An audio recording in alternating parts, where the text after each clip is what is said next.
वो भी मैं आपको दिखा दूंगा, वो भी मैं आपको प्रूफ के साथ दिखा दूंगा, है हमारे पास।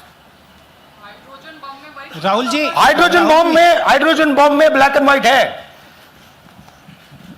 मैं फाउंडेशन लगा रहा हूं, मैं फाउंडेशन क्रिएट कर रहा हूं, है हमारे पास। मैं स्टेज पे बिना प्रूफ के नहीं चढ़ूंगा, बता रहा हूं। राहुल जी, आपने कहा ऐसे मत पूछिए please. Last question Rahul ji, IANS से आलोक झा।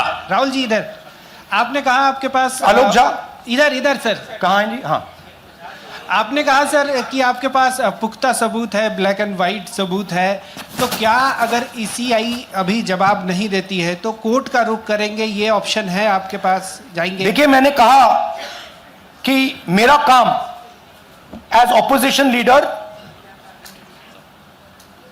नॉर्मल सिचुएशन में मेरा काम ऑपोजिशन का रोल है, सरकार पे प्रेशर डालने का रोल है। मेरा काम हिंदुस्तान के लोकतंत्र को बचाने का नहीं है। मैं वो काम कर रहा हूं, इस स्टेज पे मैं वो काम कर रहा हूं। तो मेरी सोच है कि as a patriotic Indian, as somebody who loves India, who loves the constitution, it is my duty to put the truth in front of the people of India. अब अगर हिंदुस्तान के इंस्टीट्यूशंस कुछ करना चाहते हैं, वो करेंगे। उनमें भी बहुत लोग हैं, जैसे मैंने आपसे कहा, मैं सरप्राइज हो रहा हूं, इलेक्शन कमीशन से लोग आ रहे हैं, इंफॉर्मेशन दे रहे हैं और बढ़ रहा है वो। सर, क्या जब तक सीईसी ज्ञानेश कुमार अपने पद पर है, जैसा कि आप कह रहे हैं कि वो फ्री एंड फेयर इलेक्शन होने नहीं देंगे, तो तब तक इलेक्शन का मतलब क्या रह जाएगा? आप इनको हटाए जाने के लिए आयोग को इस्तीफा देने के लिए? हाँ, तो आप इमेजिन कीजिए, और ये शॉकिंग बात ये है बस कि ये अभी शुरू नहीं हुआ, नो, ये 10-15 साल से चल रहा है। ये सिस्टम है, ये स्ट्रक्चर है। हिंदुस्तान की जो डेमोक्रेसी है वो हाईजैक हो गई है। I am shocked frankly. Democracy, brothers and sisters, democracy can only be saved by the people of India. Nobody else can save democracy. Rahul Gandhi can come here and say something and say this is the truth. But the people of India, who I believe in, who I love, can do it. The day the people of India realize that आपका जो लोकतंत्र है, आपका जो संविधान है, वो आपसे चोरी हो गया है, उस दिन काम हो जाएगा। Thank you. अब आप लोग अपने स्थान पर खड़े हो जाइए राष्ट्रगान के लिए। ये है इनकी डिटेल लिस्ट, देख लीजिए।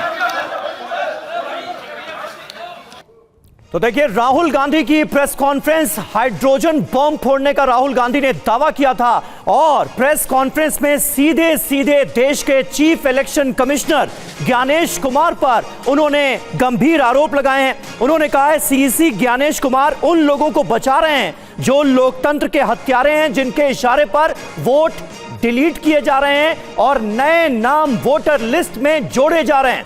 राहुल गांधी ने आज यह भी दावा किया कि चुनाव आयोग के अंदर से अब उन्हें इंफॉर्मेशन, मदद मिलना शुरू हो चुकी है। हमें चुनाव आयोग के अंदर से जानकारी मिल रही है, यह कहा है राहुल गांधी ने, और कहा है जो कुछ कह रहा हूं, जो कोई आरोप लगा रहा हूं, पूरे सबूत के आधार पर लगा रहा हूं। मैं लोकसभा में नेता प्रतिपक्ष हूं, बिना जिम्मेदारी के, बिना सबूतों के कुछ नहीं बोलूंगा।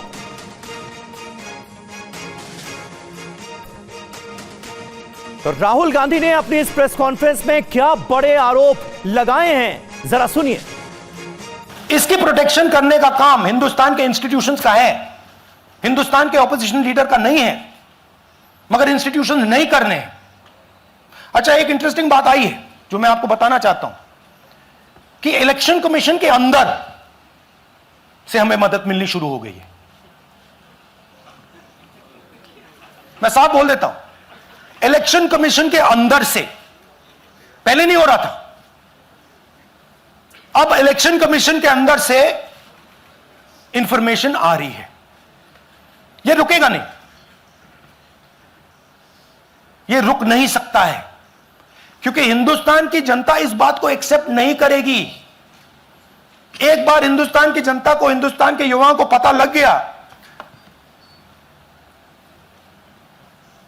कि वोट चोरी हो रही है, उनकी शक्ति लग जाएगी। कर्नाटक के चुनाव आयोग ने इन आरोपों को गंभीर माना। कर्नाटक की सीआईडी ने 18 महीने में एक के बाद एक कई लेटर्स चुनाव आयोग को भेजे, लेकिन कोई जवाब नहीं दिया गया। यह बड़ा आरोप, सबूतों के साथ कह रहा हूं, जो कह रहा हूं, यह कहा है राहुल गांधी ने। और इस प्रेस कॉन्फ्रेंस में कई बड़े आरोप करुणा वो लगाते नजर। तो बिल्कुल पिछली बार कर्नाटक के ही महादेवपुरा का जिक्र किया गया और इस बार आलंद का जिक्र करते हुए यह गंभीर आरोप लगाए गए हैं।